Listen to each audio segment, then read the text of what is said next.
Hi all, welcome to my YouTube channel. My name is InfiniteFlash. I haven't really been posting videos as of late. Videos have been less of a priority on my end, but I wanted to record a video here to kind of walk through a course that I made on Chessable.com and kind of explain what the course is accomplishing. Uh, Yeah, so this course is called Fighting the Grunfeld with Harry. Long story short, the position the course covers is starting with the Grunfeld opening after d4, knight f6, g6, knight c3, d5 that you see here. White continues with knight f3, bishop g7, and then continues with this interesting move h4. Um, This move about 10 to 12 years ago was much less common and only started to pick up traction then thereafter. It was considered a bit of a rare line, and most people, it was considered out of the mainstream for sure.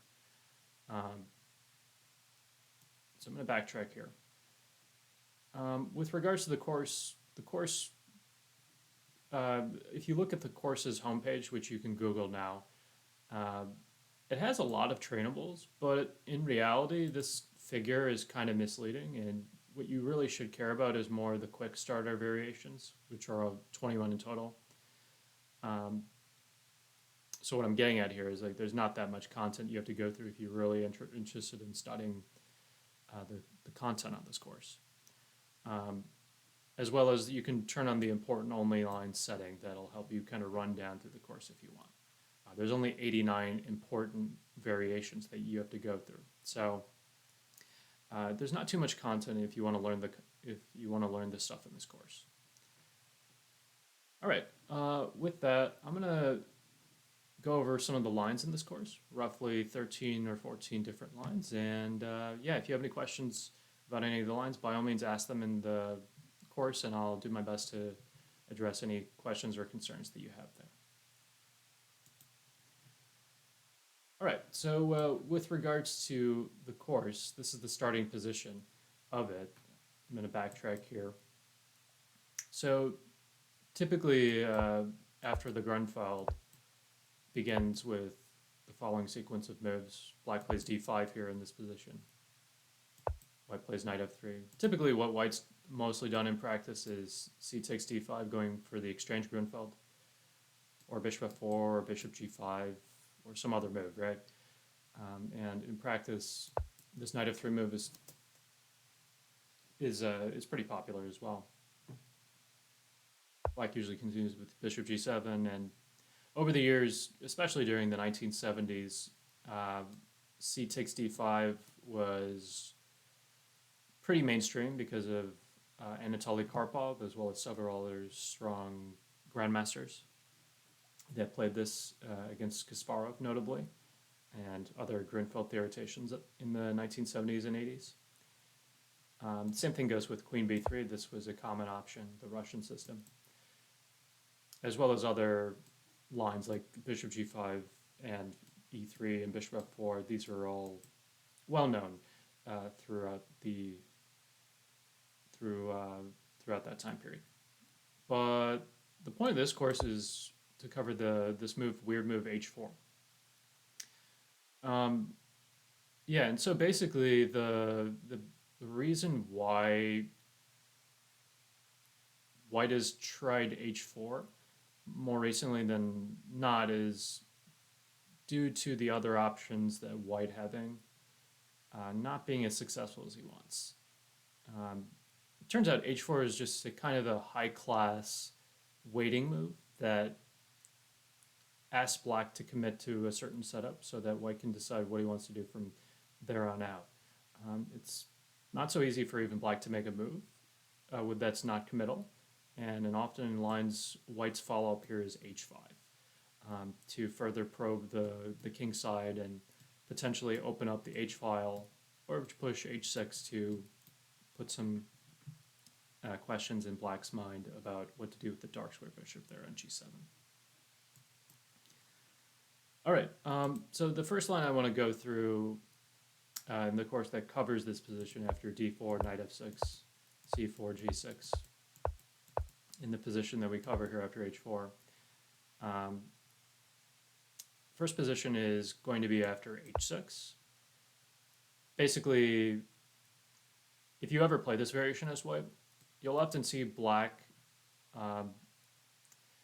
immediately trying to react to our h5 advance potentially and preemptively play against it. Often, whenever we're playing h5, black will often want to respond against that with g5 to lock up the position. And this is kind of a preemptive measure that black is taking. However, we're not going to be as obliging to allow that. We should not play h5 immediately. And instead, now that black has weakened himself here with h6, we can enter a somewhat improved exchange Grunfeld, where after these set of moves that are typical in the exchange Grunfeld, we have a position where h4 and h6 have been inserted, and I would argue that white's improved based off the insertion of these moves. I give a sample line as I'm going to give you guys a sample line here as noted in the course, but there's definitely a lot of different options that both sides have here. So by all means, you don't have to play what I give here. It's just a recommendation. So the recommendation I give here is this safe move bishop e2. Looks kind of passive because it looks more aggressive to play bishop e3 and defend d4, or play rook b1 and pressure b7, or some other lines similar to these. I like bishop e7 mostly because you're preparing castling quickly and you're making sure that your development is prioritized first and foremost. Yeah, so in this position, typically what black has played mostly here is he's continued putting on the pressure with knight c6. Castling is covered in the course, but we're going to roll with knight c6. And typical in these Grunfeld positions, if black starts to apply pressure on d4, it may become a bit overwhelming to deal with. So for example, it may turn out to be the case that if we play a move like bishop e3 here, black is getting a lot of good pressure here on the d4 pawn because of this nice move bishop g4. This is in part why h4 has some drawbacks, right? We're weakening the g4 square and we can't easily kick it out. If the pawn was back on h2, we'd be able to play h3 and potentially get rid of this bishop. So in light of that idea, we should be aware of a nice little tactic, and it's a very thematic tactic that we should always be aware of in the h4 Grunfeld. And that's this move d5, which looks like it just drops a pawn for not much. So the line I'm going to cover here is bishop takes c3, and you can check out the rest of the lines in the course. But the point is, after bishop c3, we're not losing that much material, and we're getting a lot of compensation if black takes the rook over here. Black's knight is hit, black's rook is hit. Black's only move to even keep on the material here is knight d4, when we'll just capture back, and we have a really nice position on the dark squares. Black's rook is hit, his pawn is hit. It's not even easy to even make a move here for black. Black's probably going to have to play f6. He can't even castle because of bishop takes h6, and this mate threat is a serious problem for him, and the rook is going to be taken next with a good position for white. So if black plays this h6 line, you're doing pretty well, is the gist of this.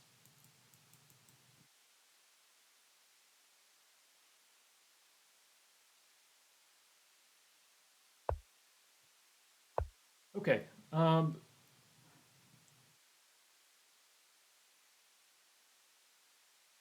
Yeah, so after the position after d4, knight f6, c4, g6, knight c3, d5, knight f3, bishop g7, h4. In practice, black's most popular move in the amateur database has been this weird move h5, just kind of counterattacking and controlling the g4 square for his own interests.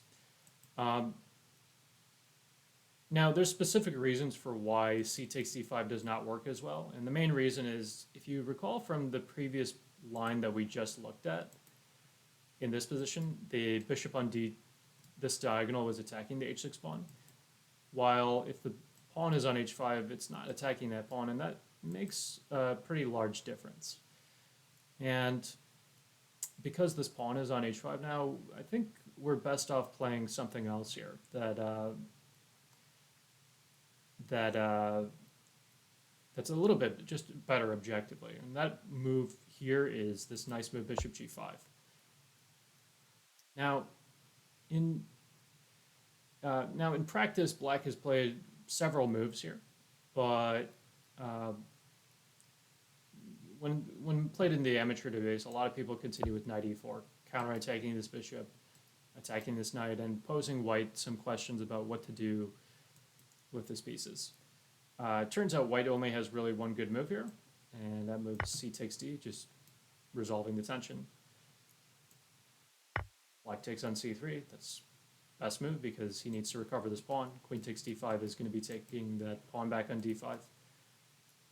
It should be noted that Black doesn't really want to play knight takes g5 because after knight takes g5, white has no issues here whatsoever and is up a clean pawn. This is I didn't mention this, but this is kind of in part why h4 is preferred over some other variations. For example, if white played bishop g5 instead of h4 in the starting position, Black could go knight e4 here. And this line with c takes d5 is a main line for white, but the position after knight takes g5, knight takes g5, e6 is less good than before. It's not as good, and the main reason is for that is that this knight is not protected by the h4 pawn anymore. And so Black gains a proper tempo and he'll recapture. And this main line of the three knights variation of the Grunfeld is known to be okay for Black. And if you compare that to this line, we don't fear knight takes g5 whatsoever. This e6 move is no issue because knight is protected. Okay, so Black takes on c3 in practice. We recapture. Black takes back. And the move I recommend this position is it's kind of weird looking, but this move g3, it doesn't look as harmonious, but basically there's several reasons for why I like this move. One is that it gets our bishop to go to g2 and we can plan on castling next move, which is pretty harmonious in nature. I could have definitely given e3 as a move, keeping a more solid structure as well. It's totally fine for white, no issues there. I just felt like g3 was easier to figure out for me when I was writing the course. In practice, Black, I think the most natural move for Black here is c5, attacking the center. Black could castle at any moment. It's totally fine as well. We develop. Black develops as well. Black's main idea of bishop f5 is actually to go bishop e4. And given that we can't really move our knight anywhere just yet, because if we move the knight anywhere, turns out our bishop's hanging. So unfortunately, we have to complete our development, which means that Black is going to make it to e4 in time. But still, I mean, this is not the end of the world for us, and we still have a typical idea like I showed you in the previous variation. In this position, white has the neat little trick c4, pushing the queen back. Note that if queen takes c4, there's a nice knight d2 move, forking and winning the bishop.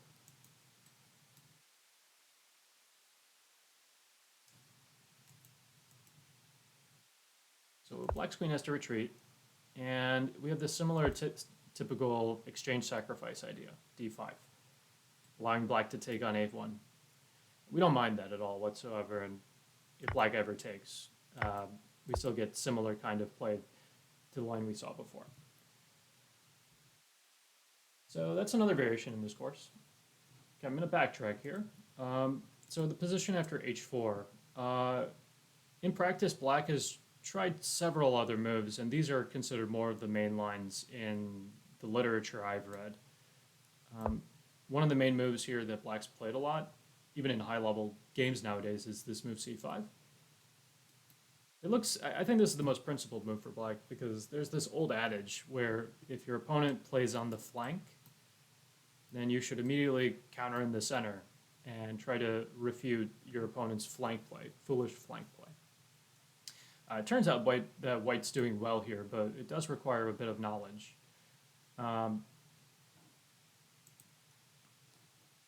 So, yeah, in this position, white's best move here is just to take on c5.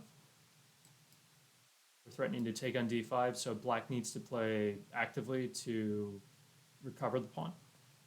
In practice, black's most common move here is queen a5, planning to recover this pawn. White's best move here is just to take the other pawn. Now we're up 2 pawns, and very likely to keep onto one of them.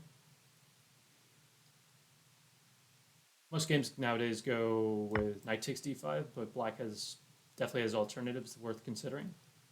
But I cover them in the main course and not here. White should take the knight and exchange knights here on d5 and c3. White plays bishop d2 to deal with the check. And here, black has a couple of options. One is the probably losing option, but safe option for black that doesn't lose material outright with bishop takes d2. The other move that I view is more testing is this bishop e6 move. And this one challenges white to find a lot of only moves, but given the course's lines, I feel are not too bad to find for white. And this should also ultimately be winning for white, given good play. And that's what I'm going to cover here. I think we'll cover bishop. I cover bishop takes d2 in a bit. Okay, so white's only move is to grab on b7. There's not really a great other square that you can go to. And you might as well grab b7 because you're threatening the rook, right? Black has no other move. He's got to take. We recapture with the knight. And here, black's best move here is castles. There's not really another move. Otherwise, you're going to lose massive material here. And yeah, and so it turns out in this position, one key line to know is this move b4. We're hitting the queen and forcing black to move the queen before, and just break this pin along this diagonal. Unfortunately for us, we're not able to take on a8 first because of this nice move rook d8. And all of a sudden, after this weird rook d1 move, it looks like white's holding, but black has this nice little bishop d5 move, recovering a lot of material, and black's doing quite well. Turns out white actually has a draw after b4, but I don't think the line here with rook d1 is something you want to play because at the very least, black can just take on d2 and force a perpetual, clearly indicating that this line doesn't give anything for us. So, I mean, that's why white plays b4, and I give more lines in the course based off of this, but you can take a look at that on your own if you want. So the other line that I mentioned earlier is this bishop d2 move, bishop takes d2 move that black could play. In case black takes, you can just retreat your queen, recapture this way, and black will just play queen takes c5 because there's not really another good move.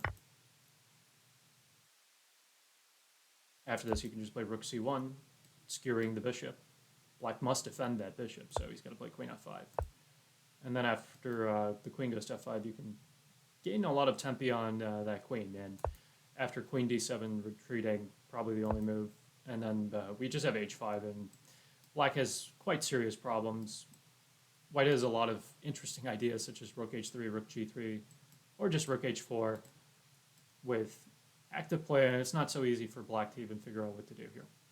So black has a lot of challenges to face here.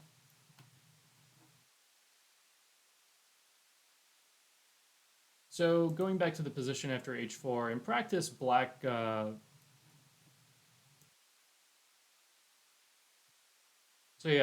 in this position, black has also tried one of the other main moves is castles, just getting to safety. And I like the move c takes d5, just capturing the center, forcing knight takes d5, and one of the perks of playing h4 is that sometimes you actually you manage to play h5, so this is a good opportunity for us to play, to advance Harry, and we have quite good play here. Play typically goes with c5, black countering in the center, and the line I give here is pretty standard h takes g, white opens up the h file, and it's not surprising that white already has resources there, especially this move bishop h6, which immediately threatens to take on g7, and just play on the h file in general is pretty strong here. Our threat here is go queen d2, take on g7, bring the queen to h6, and try to mate them and mate black in Sicilian dragon style. Yeah, so after bishop h6, it turns out black, in practice, should just take on h6 if he wants to keep his king safe. And the main reason why you want to take on h6 is you're making it so that white takes with the rook instead of the queen, not giving white enough time to play queen d2, queen h6. And here black's main move here is knight c3, just trading off some pieces. Black plays king g7, asking what's up with the rook. White should play queen d2, protecting the rook. And here the main line goes with cd. Just black simplifies the center a little bit. White's tried a lot of different moves here, such as rook h4, rook h1, rook d1, as well as other moves that are kind of interesting. But the move I like here is just the simple c takes d5, just recapturing. For the longest time, I think the main line has went with rook h4, and then black, to deal with this queen h6 threat, was playing this rook h8 move. And then after rook takes, queen takes, white just recaptures in practice with cd. However, here I found that black was able to get a pretty okay position after knight d7. And black is quickly bringing the knight to f6 and has good play. However, the reason I like c takes d4 is a little bit more concrete. In this position, black mostly has played knight c6 here, but it's worth noting the subtle differences between this position and the one we just discussed. If black, say, starts with rook h8 and we go for the same line and tries to play knight d7, it turns out that knight d7 in this kind of position is a bit too slow, as we've now gained a tempo on the other line, right? We haven't wasted a tempo, and so we've gained an extra tempo with queen h4, queen f4, and black even has to solve some problems after knight g5, and this is not pleasant for black to play, in my opinion. Probably the most accurate move here is e4, and just white gains a lot of space, and this position is pretty comfortable.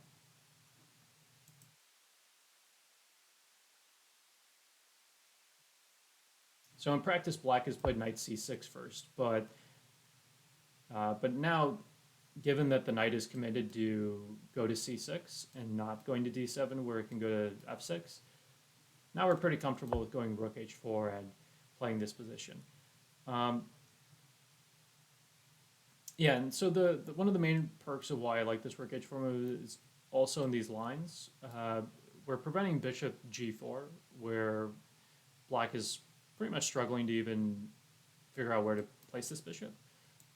Most of the time, black will just play rook h8, preventing that mate, those dangerous checking ideas with our queen coming to h6. So we usually get this position, and after rook b1, and this is what I give in the course, it's a nice little move to poke b7. I mean, surely e4, queen f4 are ideas here that are perfectly acceptable for white. I like this rook b1 move. It's preventing black from developing. And I get this short little line where, and just claim white's doing well here because of the active pieces here. You'll just play e4 next, probably bishop c4, knight g5 is coming probably. It's not such a nice position for black to play, and you should expect to be better here. All right, so going back to the original position after h4, in practice, black has mostly played mostly played this interesting line involving d takes c4. This is the modern main line that black plays nowadays and is recommended in several books I was researching when I was doing this course.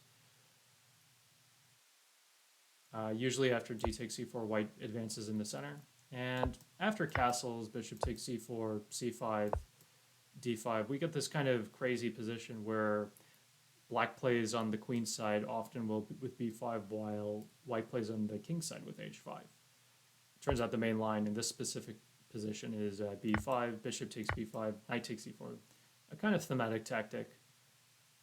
The point of this line is that for black is that after knight takes e5, there's e4, there's this queen a5 move attacking the bishop. Only way to defend the bishop is knight c3, and then black will recover the lost piece now by taking on c3 and then grabbing on b5. And for the longest, for about 5 years, running from about 2013 up until 2018 and even into 2020, this line was considered to be okay for black, but I'm pretty sure white's doing pretty well here. I like white's position after h5, and there's a line here: queen c4, h takes g, f takes g, rook h4, queen c3. This is kind of computerish material that you can check out on your own, but the gist of this is white has pretty good play on the light squares, and black's dark squares and even the e6 square are weak, and we should expect to be a bit better in the resulting complications. So, and this was played in a game that you can view in the model game section of the course. So, so that's the line after taking on c4 and castling there. The main move, instead of castling in this position, it turns out to be c5, and the differences are notable between castling and c5. White still goes d5. Whenever black plays c5, we always respond with d5, basically in this course. Yeah, in this position, the main move is b5. It is notable that black could just transpose back into castles this line, and then after bishop takes c4, still play b5 and transpose to the previous line.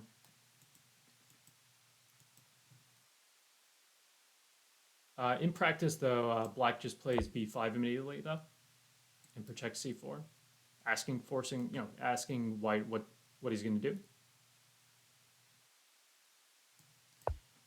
White should respond with h5 in advance, not care whatsoever about what else to do.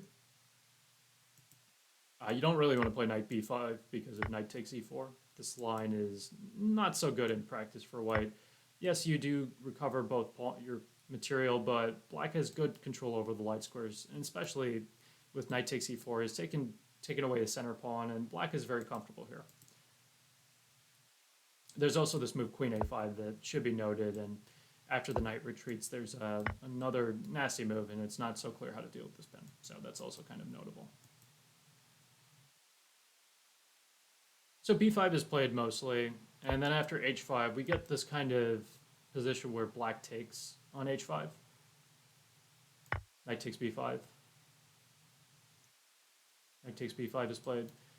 This knight takes h5 line is kind of a sideline of sorts, and after white takes on b5, we can get this position after bishop g4, bishop c4, queen c2. Both sides can play normally like such. Bishop takes f3 with the intention of damaging the structure for black is played. a6, forcing the knight to retreat. Queen d6, black is playing on the dark squares. And then in this position, I recommend this kind of interesting, not novelty, it's probably been played, but I couldn't find any games in it. It looks pretty natural, this nice rook h5 move with the aim of playing on the dark squares, and it's not so easy for black to even play a move, in my opinion.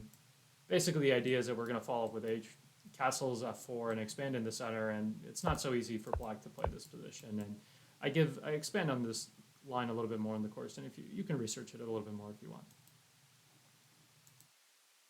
So backtracking a little bit, in practice, black is also played after h5. He's also just not taken on h5. Black could just castle.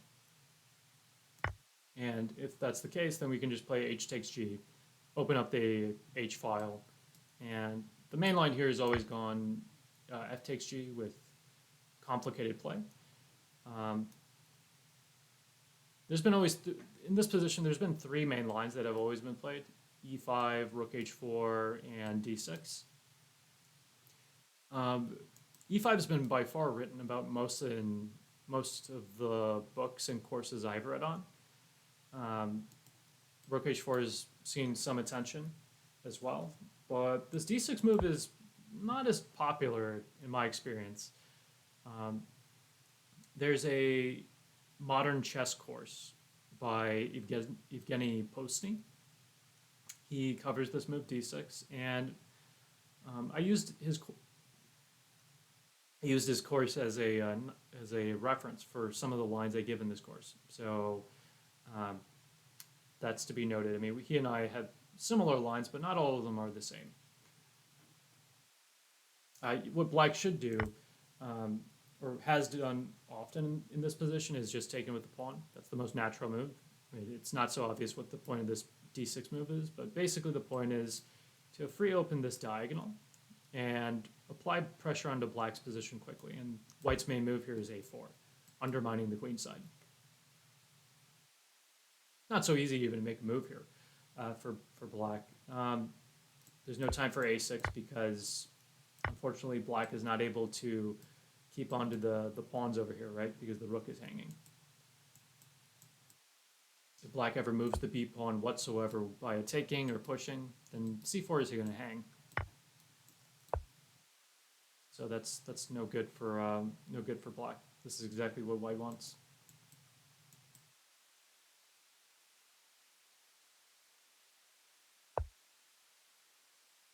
So the question is, what does black do?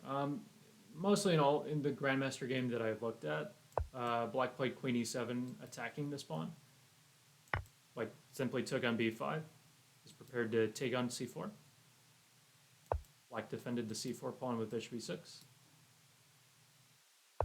I think what's safest is just to play knight g5, getting a tempo on that bishop and preparing to take it in on the next turn if you want. And black is okay with that because when you play bishop e6, you're basically committed to keeping your bishop here to make sure that your pawn on c4 is going to be taken next turn. Not going to be taken next turn as black. The line I give in the course is this move: bishop e2, knight b6, castles. White prioritizes his development. And I think white can make a case that he's better. And the position's pretty complicated. There's a lot of different ideas that both sides have to be aware of. And you can look at the course if you want a little bit more, if you want to see this line. So back to the position, there's one last line I wanted to take a look at after castles and d6. And that's this line, queen takes d6, which is Peter Svidler's move that he gave in his lifetime Grunfeld Repertoire book course. Svidler's line is pretty okay for black, and basically his point is that after white exchanges the queens, white should take on b5, but black is getting decent play in the center with d5. The play here is complicated, and black should know all of his theory. White doesn't seem to have anything better than just to take on d5. Unfortunately, there's some crazy complications going after knight c7, threatening the rook, and black can already consider this interesting idea with rook f7, with the point that knight a8, knight takes e5 is causing white some difficulties based off of this weird idea of c3, and this knight being trapped in general is not helping things with bishop to b7. Black gets quite good compensation, and this should not be... I would not play this as white. So white should just stay in d5, and the line continues with knight bd7 when white has several interesting tries here. I like this move knight c7, just threatening the rook, forcing the rook on a8 to move. And then we can simply just push here, threatening to play bishop takes c4. Often the case, you don't really want to take on c4 immediately because of this knight b6 move, and it's kind of awkward to defend this bishop. You can't really play b3 because bishop over here is kind of a monster. So it's a little bit more wise to play d6 instead. And then after black defends the pawn on c4, you can always try to chase away the knight with a4. And then because a5 is such a big threat, black should play a5 himself. And the line continues for a while here. With complicated play, white often plays knight e5 to try to recover this pawn. Black has this clever little response with knight e4, counterattacking on f2. Turns out that we have knight c6, and the play continues still for a while here, but at the end of the day, I think black is okay, but we can still make it difficult for black to find all these moves, and you can take a look at this line if you want more in depth in the course, but it continues for a while, and I think we're better off just saying that black is okay, but it's challenging for him still to find all these moves that are required for him to stay alive. Okay, finally after this h4 move, there's one last move that black could try instead of dc, castles, c5, and everything else that we've looked at. And that's this move c6.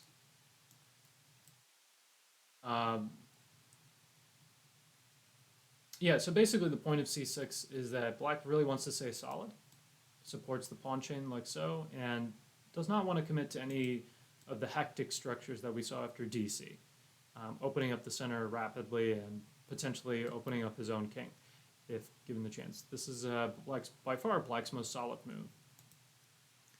Now, in practice, most games go with cd, and then after c takes d5, bishop f4, knight c6, e3, something like castles.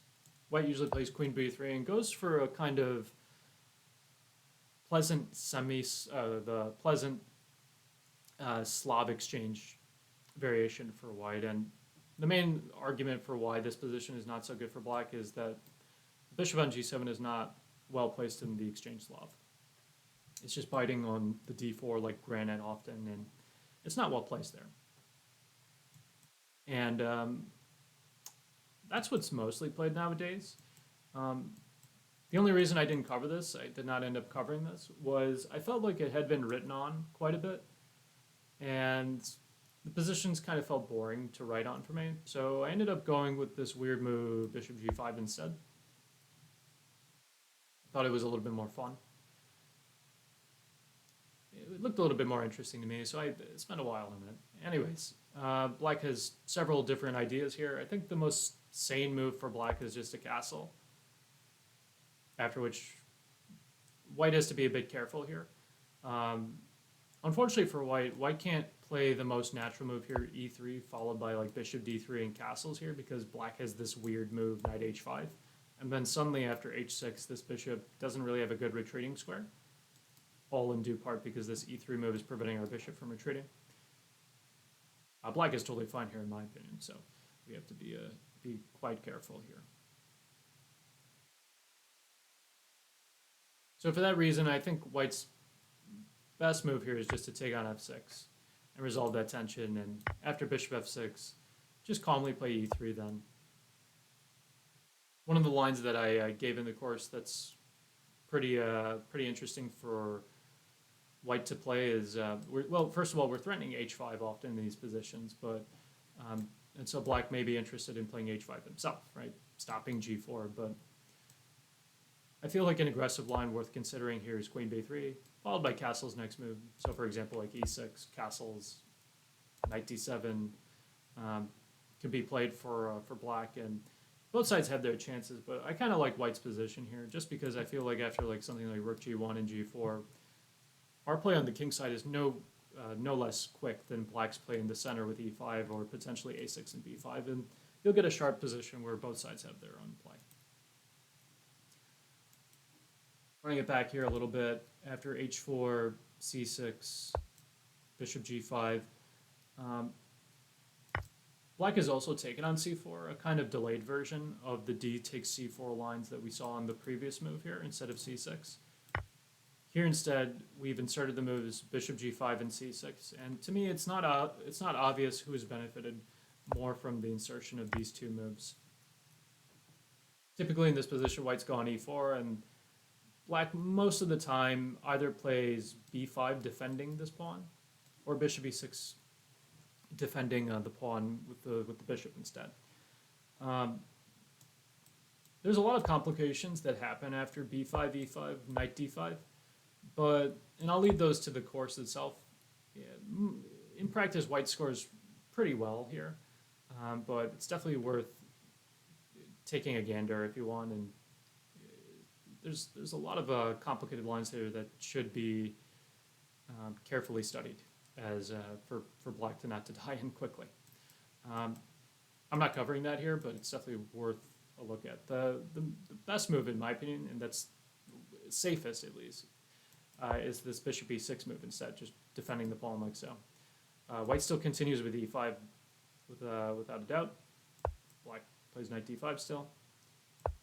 Same moves for white, but this is a little bit more solid. Instead of loosening up the queen side, you have other ideas here to play as black.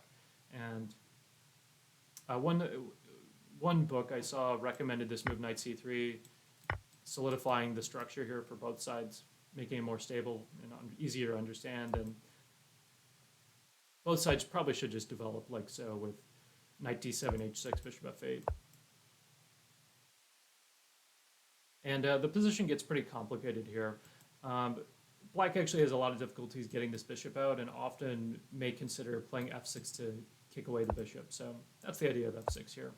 And this is just an example line that you can go through on your own, but yeah, this whole line is pretty complicated, and both sides should know the theory here, and this is kind of the typical play that you can expect with both sides kind of castling on opposite sides, and the whole position is very unclear. So that's the d4 portion of the course. I should have mentioned this, I don't think I did, but there's also a one knight f3 portion of the course.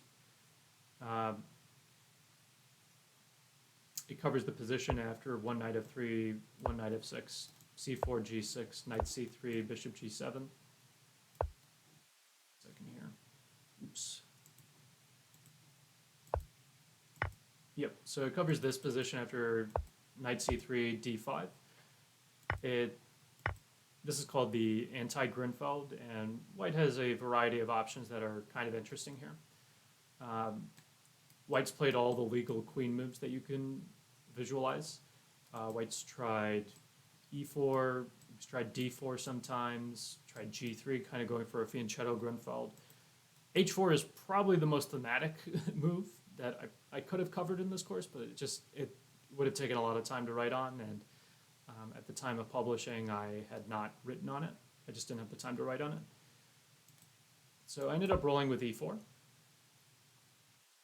This is, I think, a pretty simple, safe line for white to play. I'm just going to showcase one line here for anti-Grunfeld players.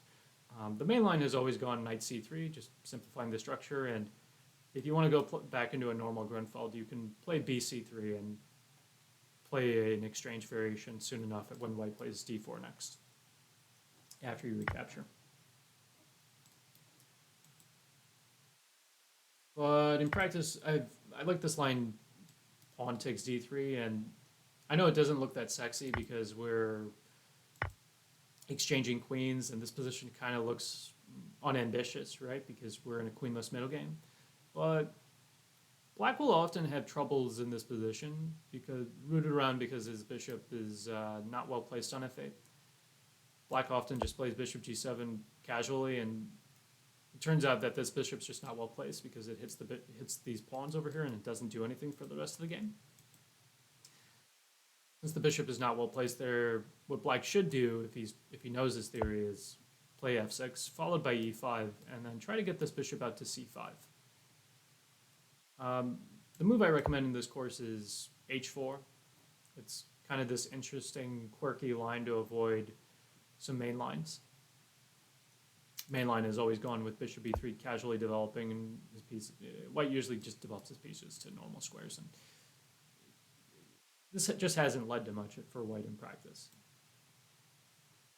So I like white h4 a little bit more, and this line also hasn't led to much in practice, but I found a few recent ideas that make me think that white's a little bit easier to play, and things are not as easy as the database would indicate if you look at this position. Black still plays e5, but given that we just played h4 and we have free reign, we might as well play h5, right? So that's what I recommend.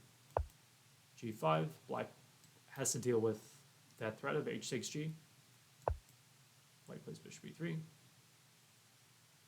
And that prevents black from playing bishop c5, which is kind of important because this is kind of black's bad bishop, and black really wants to get rid of the bishop, right? So black's best move here is knight d7 to try to play that.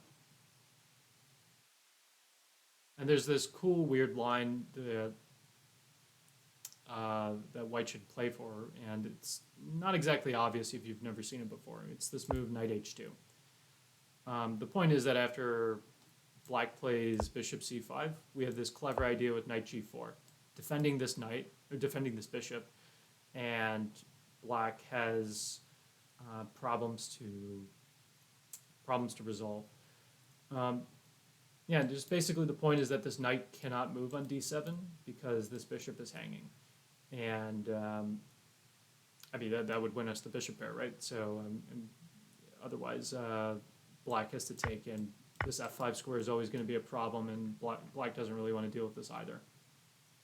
So in practice, after knight h2, black usually plays knight c5, and we defend e4 like so, and play could continue like these moves indicate. And I think white's probably got a little bit of an advantage here just because of the extra kingside space here.